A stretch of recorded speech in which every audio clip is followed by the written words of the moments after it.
The Vikings re-sign Garrett Bradbury and a big-name quarterback. We react to those moves and take your Vikings questions on today's mailbag edition of the Minnesota Football Party. Locked On Sports Minnesota Podcast. It's endless Minnesota Vikings talk with the diverse voices of your local experts. It's time for the Minnesota Football Party. It's your guys hanging out talking next-level Vikings football. So join in with Pro Football Network's Arif Hassan, Locked On Vikings Luke Braun, Superior Sports Talk's Luke Inman, and Vikings insider Sam Ekstrom, plus the biggest names in Minnesota football for the Minnesota Football Party. And it starts now.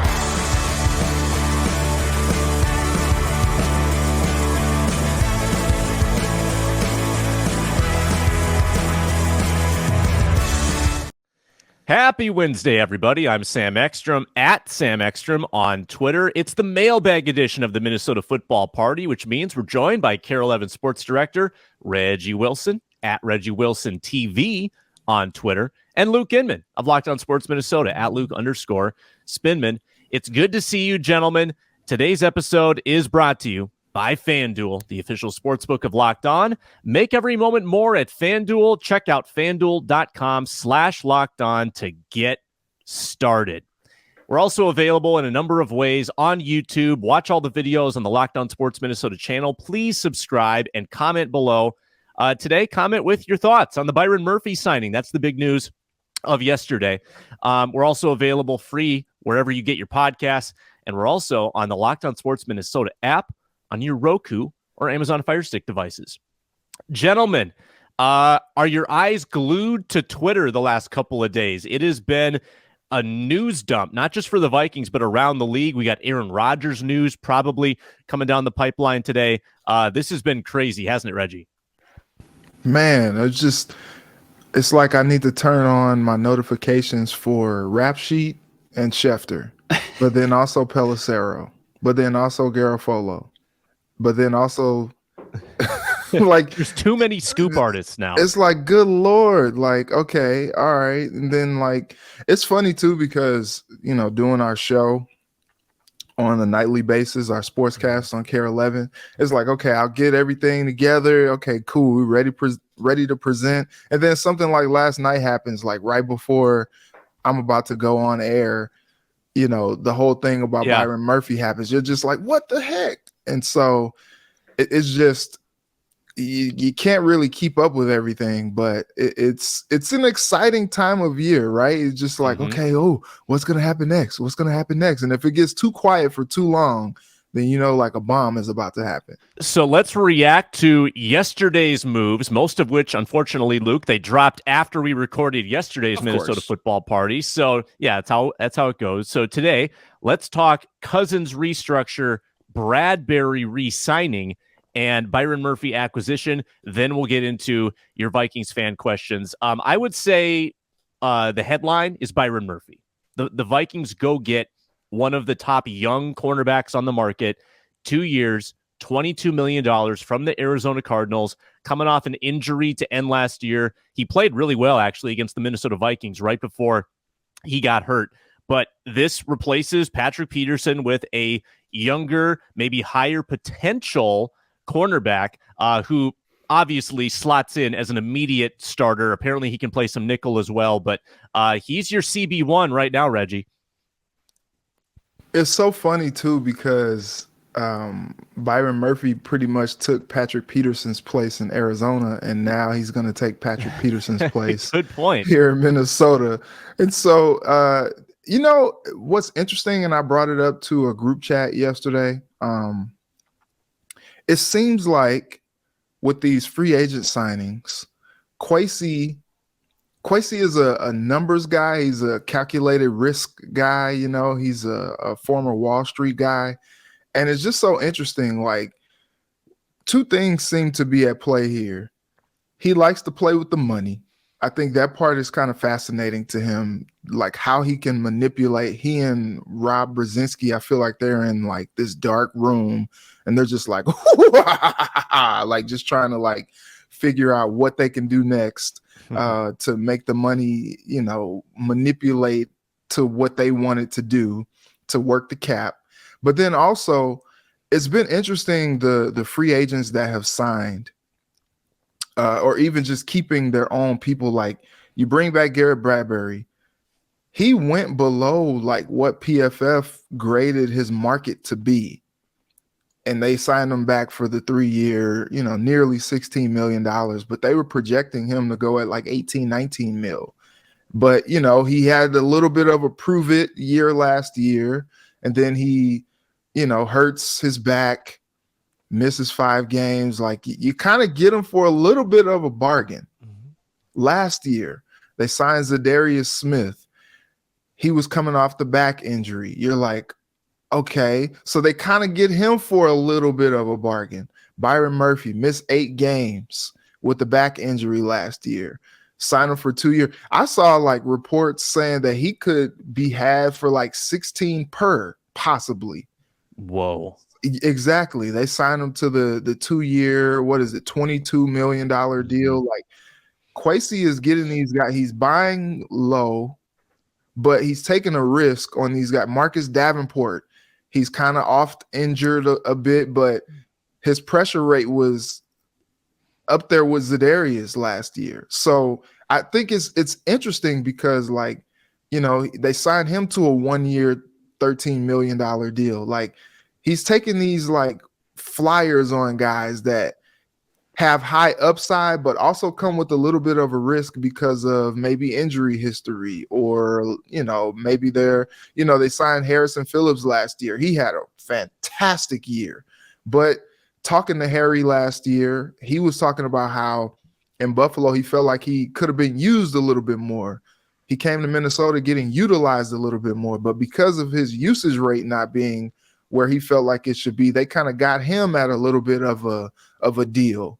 Really, it was a steal. You kind of look at the production that he had last year, and it's going to be even more now with them losing Dalvin Tomlinson. So, like, all these moves are just super interesting, and they kind of have a little bit of a theme. Yeah, I remember one of the first interviews Brian Flores did when he got to Minnesota. Someone asked him, hey, what do you look for in your cornerbacks? And the very first thing he said was, they got to be able to tackle. And it reminded me of Zimmer, actually, for all those years. And I just remember he always said, if you want to run these aggressive, exotic schemes, you're going to be leaving these guys out on the boundary one-on-one by themselves. You got to have guys on the boundary that can tackle, plain and simple. And as soon as I heard Byron Murphy was signing with the Vikes, I thought of that quote because he is a guy who excels on the boundary and also can stick his nose in there and make some of those tough tackles. And the other thing is, too, he can line up anywhere where you need him to. And at the end of the day, that's great. That versatility is outstanding. But really, his bread and butter is out on the boundary. He's a guy who can match up physically with some of these big-bodied number 1 alpha wideouts. So those are the 2 things that really stuck out when I did some digging, and just from what I remember about him coming out of Washington in 2018 as well. And the third thing, just the cherry on top, he can blitz. I looked up some PFF numbers last night. Pretty good blitzer. And I know Brian Flores is not afraid to send some DBs when he dials up some of those blitzes too. So from a tactical standpoint, those are really the things that I like about Byron Murphy. But Reggie's right. Like, when you look at this thing from a broader lens here, you've got another 25-year-old player coming in on another short-term deal. I think that's 6, maybe 7 guys we've seen. Davenport, Oliver, Bradbury, Greg Joseph yesterday, DePaula yesterday, Nick Mullins. All short-term deals, nothing longer than 3 years. And those are competitive rebuild type of years. It's not about just, we got to run it back. We went 13-4 last season. We overachieved. We got to build off that success. Those are moves that can help rebuild the roster, not just this year, but in the future as well. The Davenport signing, I think, was just a perfect example of that, because you got a 27-year-old, major upside, on a 1-year prove-it deal. They hope that obviously it works out, but if it doesn't, you're not committed to him long-term. You can hit the reset button, so to speak. You can start all over in free agency or the draft. And that's what got Rick Spielman in a lot of trouble near the end. He was committed to these older players that didn't work out for multiple years and big money. And it kind of ruined his cap near the end, to the point where he was behind the 8 ball every offseason before they even got to free agency. So I think fans should be encouraged about just what we're starting to see, this trend, this pattern of what these signings kind of indicate with Kwesi and what he's looking for. I think you're just watching a GM make these cold, calculated moves right now that we're not used to, that we got used to with Spielman for all those years. And I think when you look at the best teams in the NFL right now, the teams that are near the end in those top 4, top 8 teams year after year, this is what they do. That's how they stay competitive year after year. So I think it's pretty encouraging. Byron Murphy, though, just on the field, I think is a good signing. They needed a veteran. He doesn't sound like a veteran. He's only been playing for 4 years. He's the new veteran. He's been playing 4 years longer than anybody else in that room. So I think it was a good pickup. Yeah, Luke, you allude to the short-term deals Kwesi signed. He has not signed off on a contract longer than 3 years now. That's crazy. In 2 off seasons as GM. The Justin Jefferson extension will certainly end that trend. But to this point, he's not given one out. That's really not like a super flexible, team-friendly deal. A 1-year flyer on some guys like Marcus Davenport. Obviously, the Za'Darius deal, Harrison Phillips deal, Jordan Hicks, Chris Reed. They all kind of had a similar theme. Couple nuggets on Byron Murphy, PFF. He is targeted a lot, and he's around the ball a lot. He's got 25 PBUs in his career. Also given up 22 touchdowns, which would maybe be a knock on him on his resume so far. But Luke, you mentioned blitzing, 107 pass rush snaps. I'm guessing probably most of those coming from the slot. That's pretty interesting as well. Tackling's been a little bit of a bugaboo for him, but it was better last year for the Cardinals. And, playing in Arizona too, not necessarily known for like a phenomenal schematic defense. So we'll see how he adjusts to a new scheme, but he's only 25, 33rd pick of the 2019 draft, and wearing Patrick Peterson's number 7, coming over here to Minnesota. So when you sign guys to big contracts, you need to find money. And the Vikings, to my knowledge, are still well over the salary cap. Now, they made one move yesterday to clear up a significant chunk, $16 million restructured from Kirk Cousins' deal, pushed down the road into void years. I did a lot of research on this, heard from a lot of people on Twitter. The best I can figure out, and let me know if you've seen or heard differently, even though the money is technically, from an accounting standpoint, spread out for 4 years, it will accelerate to next year's salary cap if Cousins is not on the team. So really, the Vikings are looking at a monumental cap hit in 2024. But what I don't know fully is, does another team then absorb that at all if Cousins is traded or if he moves on, or do the Vikings own that now in permanence? That's what I need a capologist to tell me. It looks like, though, the Vikings are eating a big number next year. Yeah, nearly 30 mil, right? 28 and a half mil. Yeah. Oh, yep. Okay. I mean, that's a big chunk. And I will say, in the big scheme, maybe this is a master plan to go draft a quarterback this year. And you're going to say, you know what, though? He's not going to be on the team. And we're going to be paying him 25, 26 mil. But you know what? We're going to have a quarterback on a rookie deal that we're paying peanuts. So it's going to wash itself out. And the other thing, too, is the moves that we've seen so far, getting rid of Thielen, getting rid of Kendricks, letting some of these big names walk, they've cleared up a lot of space for next year as well. So I have to think that this was all part of the bigger plan and that they knew they could absorb that big number. Now, to your point, Sam, I think there's some flexibility there. I think it's a pretty fluid situation that if he does move on, another team could absorb some of that.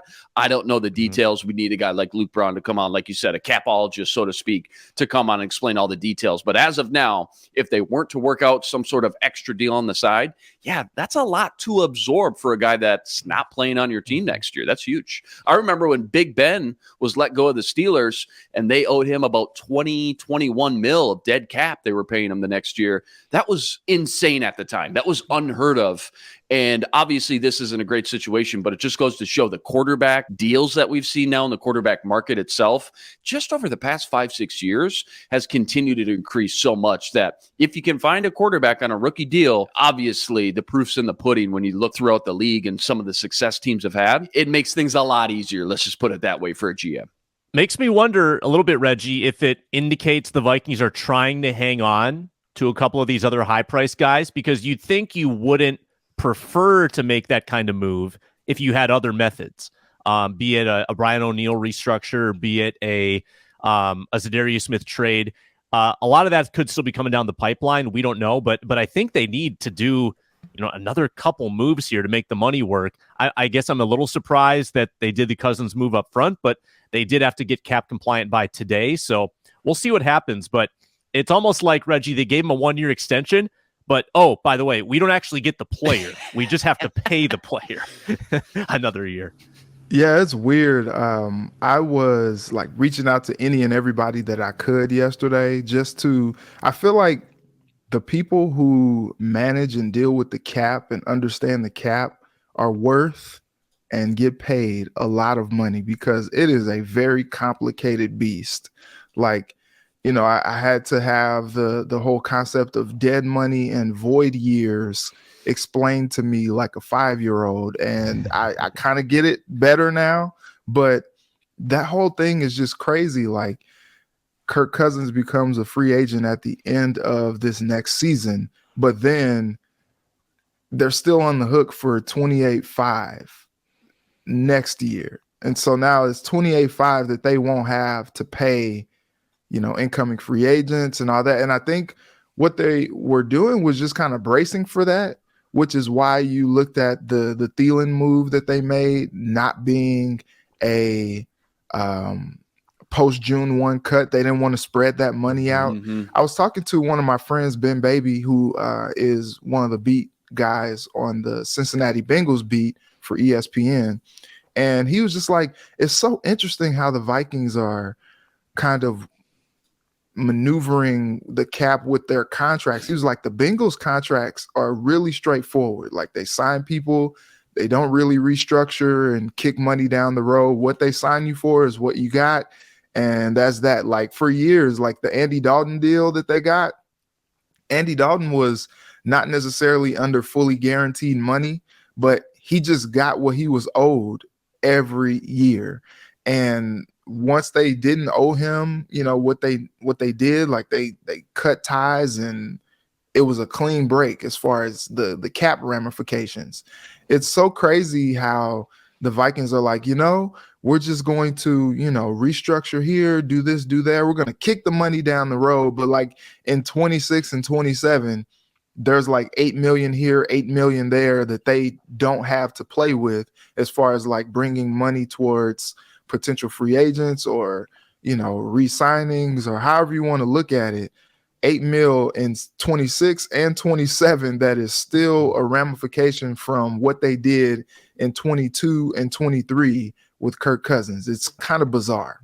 Yeah, I envision like a Bobby Bonilla situation where the Vikings just kick so much money down the road that, ESPN is tweeting out like on the anniversary every day. It's like, oh, it's Kirk Cousins payday. He's 65 years old, and the Vikings are still paying him out from his void years.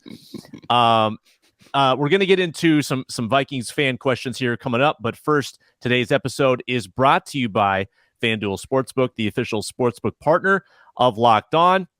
NBA season coming down to the wire. NHL season coming down to the wire. March Madness around the corner. This is the perfect time to sign up and get a no-sweat first bet up to $1,000 back in bonus bets. If your first bet doesn't win, download the safe, secure FanDuel Sports app, and you can bet on every single March Madness game in a variety of ways. You can stack up point totals or point scores within each game for a same-game parlay, a chance at big payouts. You could bet on all 32 winners in the first round of the NCAA tournament and win $8 billion. Don't miss the chance to get your no-sweat first bet up to $1,000 in bonus bets when you go to FanDuel.com/LockedOn. FanDuel.com/LockedOn to learn more. Make every moment more with FanDuel. All right. Couple questions from Nick and Maurice. Same question. Luke, we'll go to you first. Realistic guess. Which QB could the Vikings draft or trade up for? Realistically, if you want to draft Bryce Young from Alabama, CJ Stroud from Ohio State, or Anthony Richardson from Florida, you probably got to be drafting in the top 3 There's a realistic chance. This isn't like La La Land stuff. They could go 1, 2, 3. That's not very realistic for the Vikings this year, picking at 23 and not a lot of ammo, draft ammo, that is, to move all the way up there. Will Levis could slip just a little bit after that, maybe 6, 7, 8. I think Hendon Hooker's the guy that you want to target. And maybe you think you can get him there at 23. But if he's a guy that once you get closer to draft weekend, you're starting to hear a lot more buzz. And granted, half the draft game is a lot of smoke screens. You got to be careful. But if you think he's a guy that could get sniped a couple picks before you, I think that's a guy that you move up 5, 6, 7 picks to secure him. Because if he was healthy, not coming off the ACL, if he wasn't, say, 25 years old and instead he was like some of these other prospects, 22 or even 23, I think he'd be a bona fide top 10 pick this year. So the fact that you even have the opportunity to only have to move up a couple picks to go secure a guy like that, get the guy in here now under Kirk Cousins. Let him sit now for a year, and then he's ready to roll in 2024, as opposed to letting Kirk ride this out with Nick Mullins behind him, then drafting the quarterback. But then when you draft a quarterback next year, you're probably going to have to go sign a bridge quarterback, right? Like a lot of teams do, an Andy Dalton, for example. I would rather get the guy in here now, and I think Hendon Hooker, when you ask me who's realistic, is probably the most realistic quarterback they could get without mortgaging a king's ransom in future picks. Is that first round for sure, Luke, or could they wait on that for into the third round? Hendon Hooker? Yeah. It's anybody's guess. Who knows? There's a lot of time in between now and April 27th. A lot of things could happen. But I just know, given the market for young quarterbacks now, again, everybody wants the new quarterback on a rookie deal to build this all-star team around him for 5 years. I think those first 4 guys are going to go relatively quickly in the top 10. And then once that happens, you got teams like maybe the Tennessee Titans. They want to move on from Ryan Tannehill. There's at least a handful of more teams who are looking for that quarterback of the future. All of a sudden, everybody's going to look around and say Hendon Hooker's the last guy left, until a big drop off into the Max Duggins, the Stenson Bennett's, things like that. So I think after those 4 go, everybody's going to be kind of bidding themselves up to go get Hendon Hooker. I don't think you can wait until the third round on Hendon Hooker. There's no way. I think if you want him and he's still there at 23, you almost got to pull the trigger. I don't know, that Tanner Morgan Pro Day is going on right now. Yeah, that might be the new, right. I mean, might be the new name. Yeah. Reggie, do you have a QB crush in this draft? I think my QB crush is Bryce Young. Like, I just think the dude is a gamer. I know he is a bit undersized, that's putting it lightly, but just watching him work in that Bama offense, like the dude, they always felt in it, even when they were down, just because like he was just a gamer, man. I don't really know how else to describe it, but it's just so interesting, like how he is. Like, I saw mock draft saying that the number 1 pick will probably be CJ Stroud, and I'm just like, look, I really like CJ Stroud. I think he proved a lot, especially last season, especially late last season. But Bryce Young, to me, is the top quarterback in this draft, like hands down for me. When it comes to who I think maybe the Vikings could go after, maybe later in the maybe second, third round, if they wanted to maybe try to get someone they can groom for the future. You look at a guy like Tanner McKee from Stanford, 6'6", 231, like he's a dude, like he's huge, has a good arm. Not like, I feel like the NFL is moving towards like the super athletic quarterback.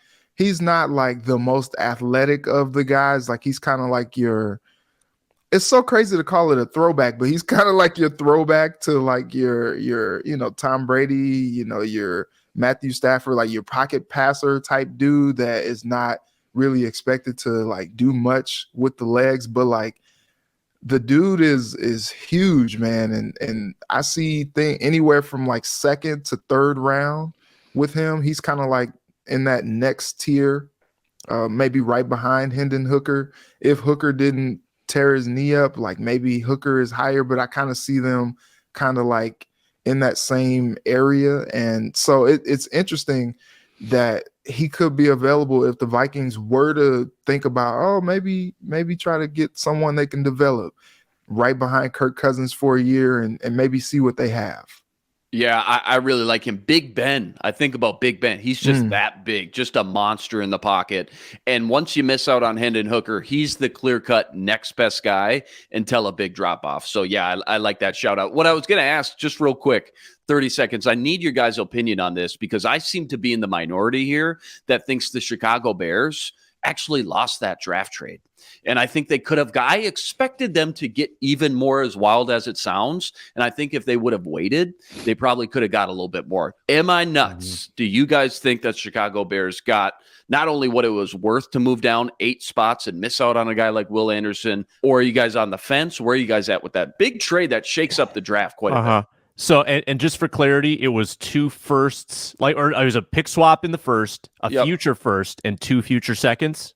And DJ Moore, a second this year and a second in 2025. You got to wait 2 years, so that devalues that pick quite a bit.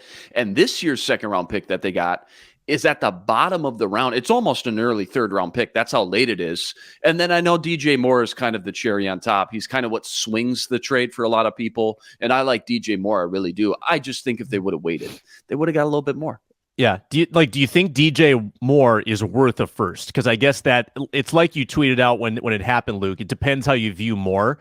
Totally. I agree with you in that I don't know why they felt the urge to rush. Like why do it 6 weeks before the draft? What benefit is there to do it unless you're worried?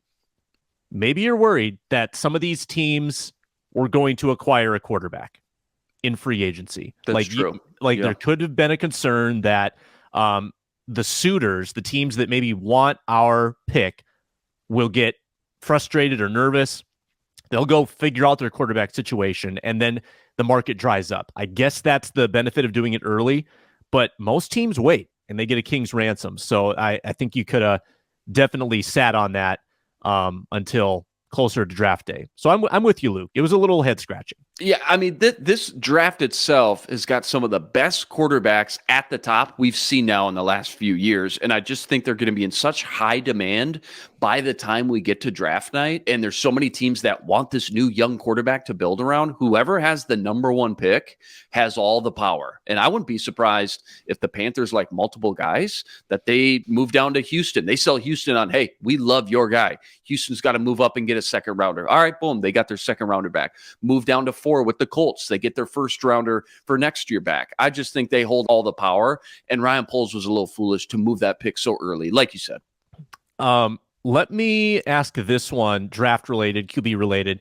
Brian wants to know which move in the draft fits the competitive rebuild model more that Kwesi's talked about. Is it going full throttle for a QB, or is it adding youth to the defense for Flores to build a foundation? Reggie, what do you think?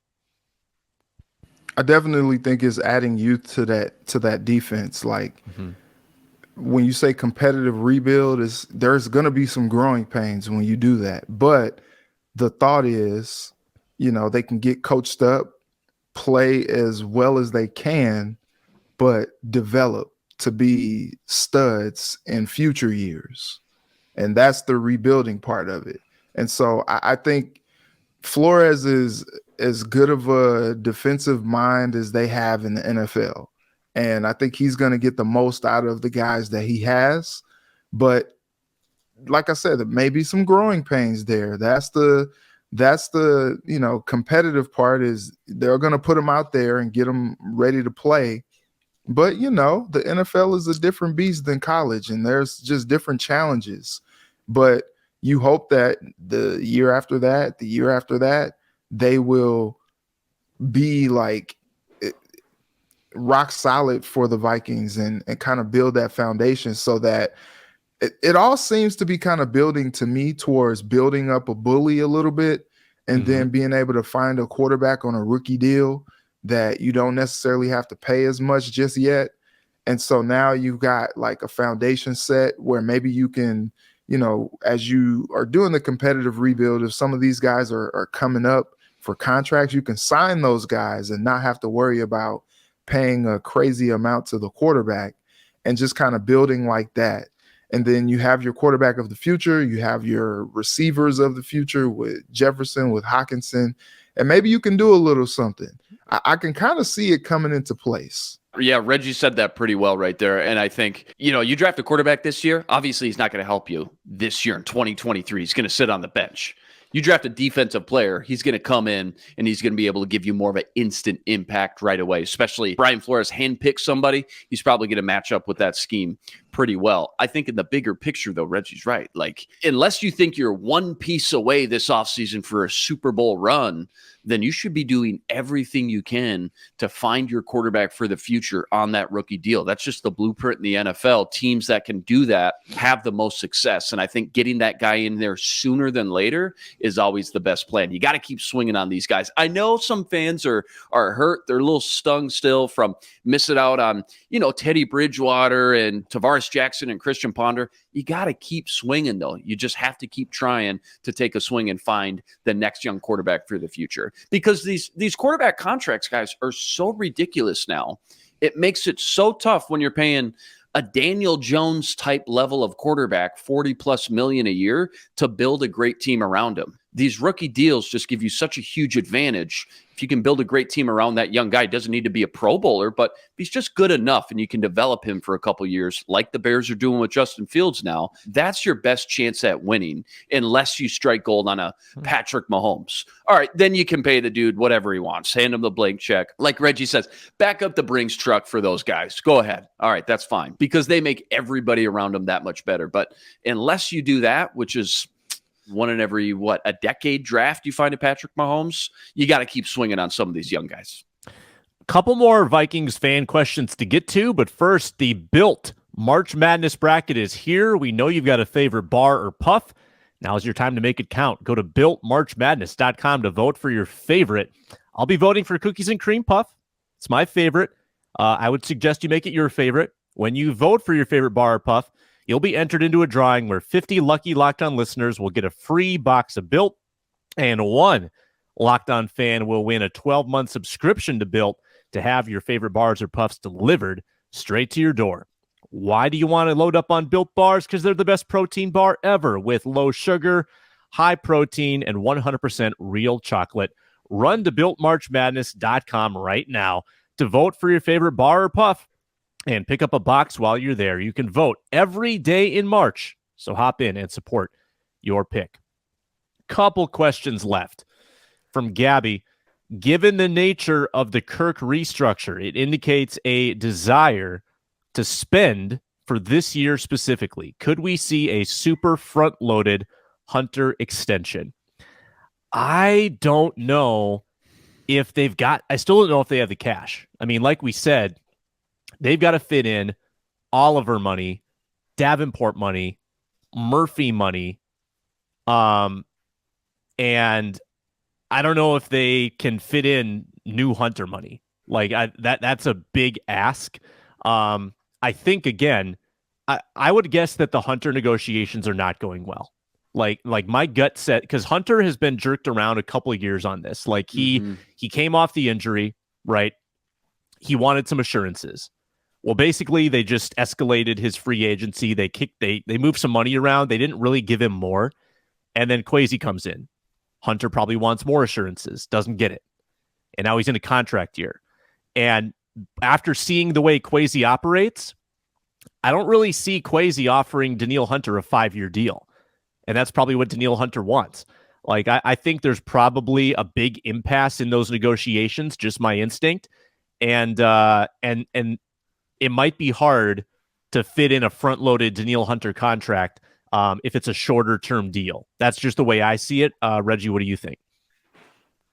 Yeah, I think it's not necessarily the top priority right now. I think we talked, especially when the combine was going on, the big talker was, okay, what are you going to do on Justin Jefferson? With all these moves that have been made, I feel like the Justin Jefferson extension is probably not happening anytime soon. I just don't know where they're going to get the money from. And so I think Danielle is a fine player, and I think they want to keep him around and keep seeing him have an increase in production and health and all that, but I just don't know if it's a top priority right now. And I don't know how that makes him feel in turn, because, we got news that he was looking for a new deal even last year. And so going into another offseason and he doesn't see it, like, I'm wondering how that's making him feel. And I wonder where we're headed here with the Vikings and Daniil. But I just don't see it right now, especially with the flurry of moves that they're making, re-signing their own, bringing in a couple other key free agents, like you said, on these shorter term deals. I just don't know what that looks like for Daniil. Yeah, the only time you're front loading contracts on big name players is if you got money burning a hole in your pocket. The Chicago Bears have been doing that with some of their big name signings, Tremaine Edmonds, TJ Edwards, and a couple other guys, because they got $100 million to spend. They can do that. Sam, you mentioned they just don't have the money to do that right now. Their back's still against the wall, even with the 15, 16 mil they just got from Cousins. That allowed them to go make some of these signings. Remember, it wasn't long ago. They were 25 mil in the hole. So they just don't have enough breathing room yet to front load a contract like Daniil Hunter. Now I'm starting to wonder, after the Marcus Davenport signing, the first thing that we all thought was, is the writing on the wall for za'darius? Does that mean za'darius is gone? What about Daniil? Maybe Daniil's on the trade block right now behind the scenes. You pull the curtain back, Kwesi's on the phones trying to figure out what Daniil Hunter's value is, because, again, we've figured out now he's been pretty cold and calculated so far with a lot of these big names, and he's not afraid to move some of these guys if it means clearing some cap space and getting what he feels like is equal value coming back to set up this new window he's building in 2024 and beyond. So they just don't have a lot of money to work with. I'm looking at over the cap right now. I'm trying to figure out where the Vikings would be at. So let's see. This does not account for Bradbury. This does not account for Murphy. Does not account for Davenport. And the Vikings are like just barely under the cap. And that's with 3 decent contracts, still that they need to account for. So is that with the Cousins extra 16 mil then? That accounts for Cousins. And they are $6 million under. That's before Bradbury, Davenport, and Murphy. Oh, wow. I'm guessing the Murphy is backloaded. I'm guessing that Murphy probably gives them a little lighter, a little relief on the front end, maybe like $8 million. And then, we don't know about Jordan Hicks's contract either. We know he restructured. We haven't heard any numbers. Correct me if I'm wrong. I haven't seen any numbers on that. And you're right about that, and it looks like they have not accounted for that either. They still have him at 6.5, which I think got reduced. So there are a lot of moves unaccounted for. Now the new league year is starting, and some of these transactions can actually go through. Like the Vikings, I don't think have announced the Davenport thing officially. They haven't announced the Murphy thing. That'll come after the new league year officially starts. Because remember, guys, it's tampering. It's tampering. It's not real. These are just negotiations. Nothing's real here. Let's see. Any final questions from fans? What's the plan for the middle linebacker spot in the middle? Asamoah or a free agent? That's from Joshua Gowdy. I think it's Asamoah. I think Asamoah is absolutely earmarked for that job. The Jordan Hicks restructure puts a veteran next to him. I guess the question might be, do you bring in a rookie or another low-price vet to maybe spell Jordan Hicks or compete with Jordan Hicks? That would be my question there, if that restructure maybe kind of non-guarantees his contract. But I think it's Asamoah for sure. I think he's a lock. He's got first dibs for sure. I think he's earned that right, the way he played on special teams. And when he did get some snaps on defense, the way he looked and balled out and flew around there a little bit and made some splash plays. So he's got first dibs for sure. Wouldn't surprise me, though, to draft another linebacker on day 3. Or, like you said, bring in a veteran on probably a vet minimum just to compete with guys like Troy Dye and some others. Reggie, your thoughts? Yeah, I think it's Brian and Jordan, and they're going. I mean, obviously you want to draft for depth and all that. And I think if they go into this draft 3rd, 4th round, something like that, you hit on a guy like Asamoah in the 4th round. Maybe you try to find another guy who you can kind of groom and kind of do exactly what you did with Asamoah last year, so that he could maybe be next to Asamoah, if they move on from Hicks after this upcoming season. So, you talk about that competitive rebuild. We were like Kwesi, what does that mean? Either you're competitive or you're rebuilding. And I think he's showing us what exactly that phrasing means. It was a list. It was 1, competitive. That was 2022. 2, rebuild. That's 2023. We're it was just going in order now. now. It was a list. Yeah. What's 3? Chronological. Super Bowl? A competitive rebuild Super Bowl. That's the plan. All right, guys. Well, we're ending this at about 10:10 a.m. Central Time. What's going to happen by noon? Like by the time people get around to listening to this, HE double hockey sticks is going to break loose. It's all, yeah. I mean, Pandora's box is going to open up here probably the second we hit end on this record. But any bold predictions you guys want to throw out there? Well, we've already seen Darius Slay. He's going to get cut today. Yep. Couldn't find a trade partner for him. So I think there's a Vikings trade that gets announced today. I do too. I think I'm going to guess either Dalvin, and if I had to guess, I would say maybe to the Chargers or the Bills, or maybe Danielle Hunter. Not Za'Darius like we all assumed it would be. Maybe it's Danielle. Interesting. Yeah, I can't disagree with you there. I just got a spidey sense that there's going to be some stuff that we don't expect going on today. That's the Minnesota Football Party. He's Luke. He's Reggie. I'm Sam. Back tomorrow with Arif Hassan and Luke Braun to break down the dramatic free agency week on Locked On Sports Minnesota. Thanks a lot for watching. We'll talk to you next time. Be blessed. Spread love.